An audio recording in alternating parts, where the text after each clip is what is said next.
Φράγκο δεν περνάει καλά. Εμείς ορισμένοι καλούσικα περνάμε. Ξέρει γιατί. Μάθαμε και να τρώμε και να πίνουμε και να γλεντάμε. Μ' αρέσει πάντοτε το γλεντ. Η παρέα καλή και το γλεντ, όχι ο λοποδίτης. Τώρα γλεντάω, αλλά δεν κάνα πιο και πολύ γιατί σκοντιπείς. Δεν κάνα πάρα πολύ και τα τέλατον. Και φλάγουμε. Τότε που μανέγους δεν είχαμε, τι να πληρώσω, δεν είχαμε λεφτά δάκια.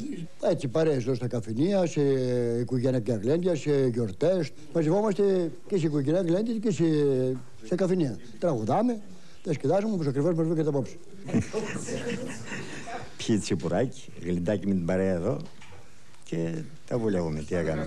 Κοίμησε τέτοια, τέτοια κύριε, και τέτοια μαντόλα, τέτοια κύριε, μωρέ κύριε.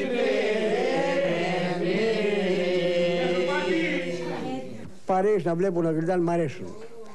Δεν ξέρω και οι εχθρούς να τους έχω ακόμα τους αγαπάω, τους εκτιμώ, πώς το λένε. Μ' αρέσει η παρέα. Του λένε το ένα τ' άλλο.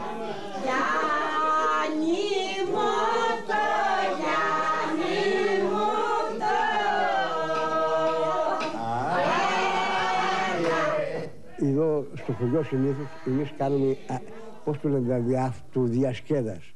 Και εμείς προσπαθάμε όλοι στο χωριό να κάνουμε κάποιο γλεντ, δηλαδή εμείς οι ίδιοι χωριανοί, για να διασκεδάσουμε το ίδιο το χωριό.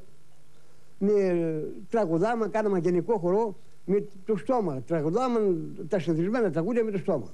Και διασκεδάζουμε και προσπαθάμε και ακόμα αυτό τηρούμε ακόμα μέχρι τώρα.